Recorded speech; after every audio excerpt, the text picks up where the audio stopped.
Welcome to Bundle Dyeing for Eco Printing. My name is Zoe McDonald and this is History, Science, Fiber.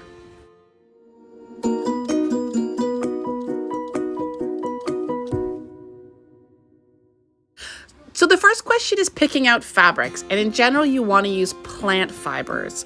I generally start with cottons.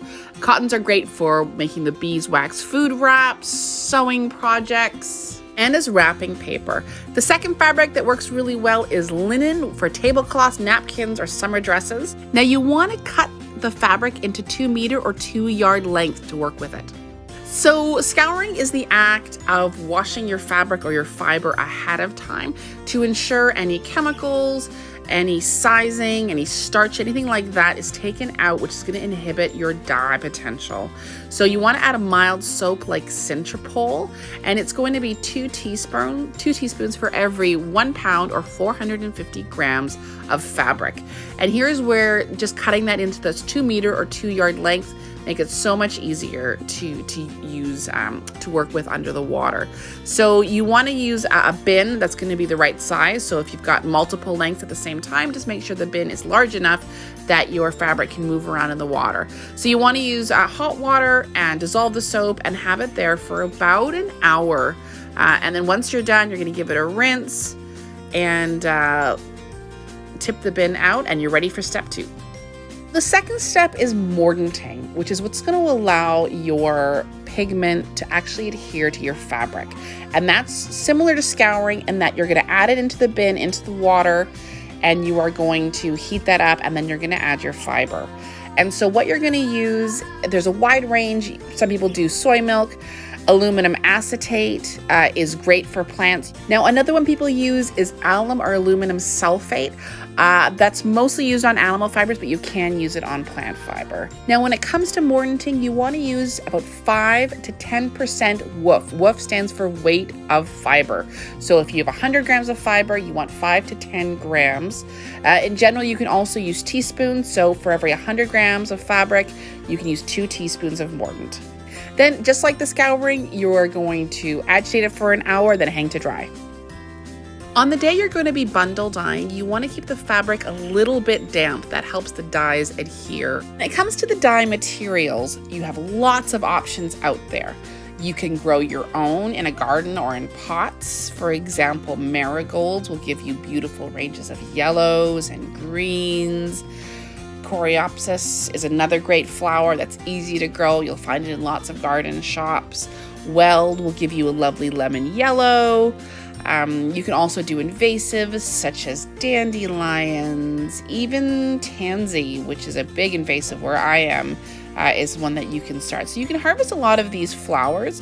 You can also go for roots. This is the madder plant, which has been used since pre-Viking age to get those rich red colors. So you can do roots, you can do flowers. Hollyhocks is another popular garden plant that gives you really good colors to use. Also mushrooms. Mushrooms are becoming more and more popular. You can forage for those. They come in a wide range of colors. You can use the gills in a lot of the species. And depending where you are, there's lots of other stuff to forage for, like red alder cones and other parts of the plants. We have Oregon grape here. You can use the roots, the flowers, or the berries. You could also use leaves, like birch leaves give you beautiful yellows and greens. Even stuff from your grocery store like onion skins can give you some rich golden colors. Check out my channel for a wide range of dyes you can use. Now, another option is store-bought natural dyes, which can be great, come in a wide range of colors. They're more reliable in terms of what you can access. So those are great for bundle dyeing too. So lastly, what kind of equipment that you're going to need. Here I'm going to show you some of the outdoor equipment that we used when we do bundle dyeing. We have large pots. You want to have a tarp on the ground that you can lay the fabric onto. That's really helpful. And you're going to want a heat source, and I'm going to show you the heat source in a second. But first we're going to talk about techniques. So step 1 is to cut your fabric into whatever project size you want.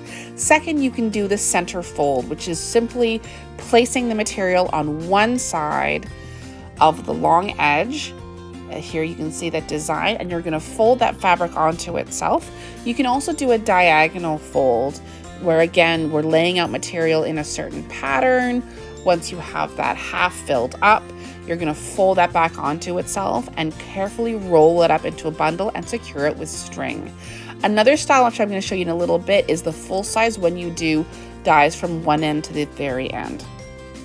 And that's a really, really useful way to do patterns. Once it's rolled up and secured with string, you're going to put it into a heat source. In order to set the dies, you need to steam them, almost like vegetables, for a solid hour. You want them in your heat source on a raised platform above water, and boil the water underneath for 1 hour. As you can see here, we've started to boil, and each of these packages has been rolled up tightly and tied with string.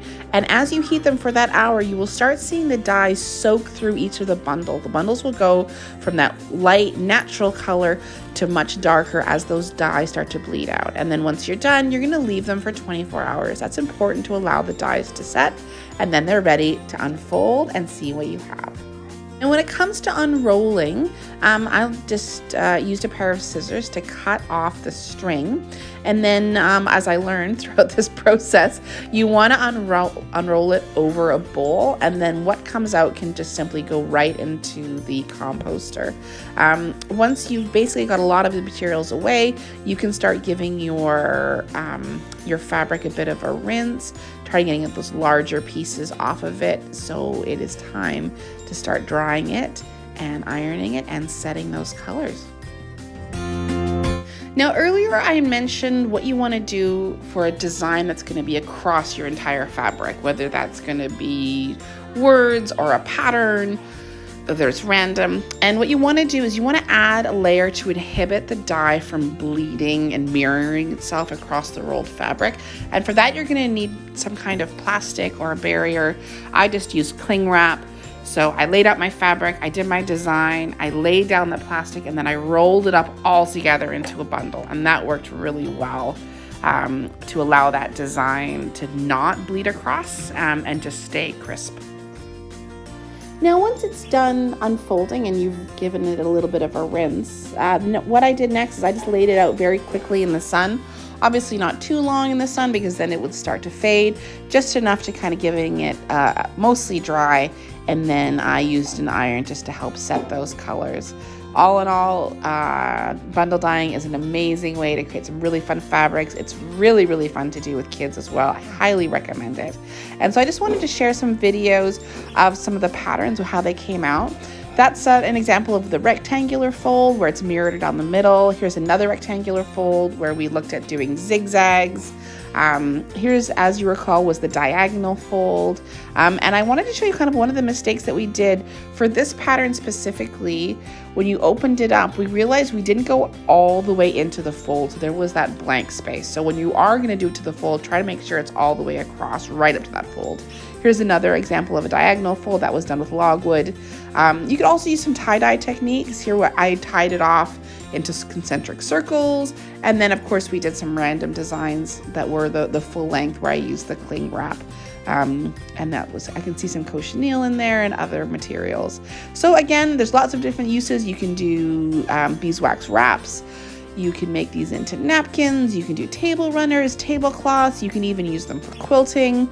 There are so many different options. And in the end, I use many of these for wrapping paper. You can use them for birthdays and also for Christmas. So all in all, it was a super, super fun way to make a totally renewable source of creativity in your home. I hope you've enjoyed this video. Don't forget to like and subscribe for future videos.